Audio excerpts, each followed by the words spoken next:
Negara Indonesia merupakan negara kepulauan yang terdiri dari ribuan pulau dengan jumlah penduduk terbesar nomor 4 di dunia. Maka diperlukan pembagian tugas dalam proses penyelenggaraan negara. Pembagian tugas tersebut dapat dilakukan dengan cara pemisahan antara peran serta kewenangan pemerintah pusat dan pemerintah daerah. Pada tahun 1903, kolonial Belanda mengeluarkan Stadblad nomor 329 yang memberi peluang dibentuknya satuan pemerintahan yang mempunyai keuangan sendiri. Ini merupakan kebijakan otonomi daerah pertama yang diberlakukan di Indonesia. Secara harfiah, otonomi daerah terdiri dari dua kata, yaitu otonom dan daerah. Kata otonom berasal dari bahasa Yunani, yaitu kata autos yang berarti sendiri dan nomos yang berarti aturan. Dengan demikian, otonom dapat diartikan mengatur sendiri atau memerintah sendiri.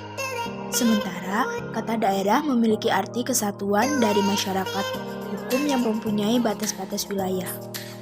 Jadi, dapat disimpulkan bahwa otonomi daerah adalah kewenangan yang digunakan untuk mengatur sendiri kepentingan suatu masyarakat atau kewenangan guna membuat aturan untuk mengurus daerahnya sendiri.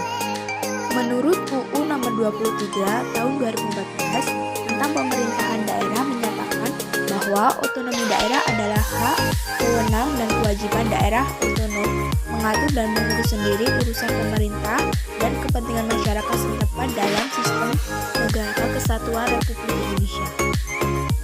Berikut adalah beberapa peraturan perundang-undangan berdasarkan landasan hukum penerapan otonomi daerah.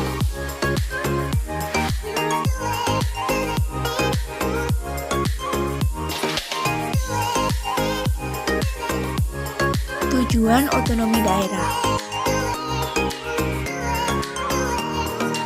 Otonomi daerah juga mempunyai beberapa asas.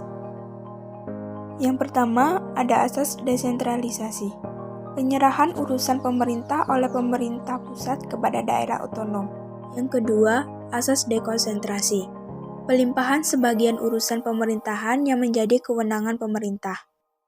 Yang ketiga, asas tugas pembantuan.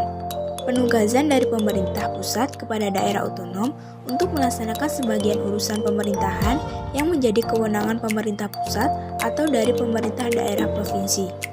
Lalu, pada tahun 1990 terjadi krisis ekonom. Presiden Soeharto lengser karena tertekan mahasiswa yang berdemo. Kemudian, B.J. Habibie naik.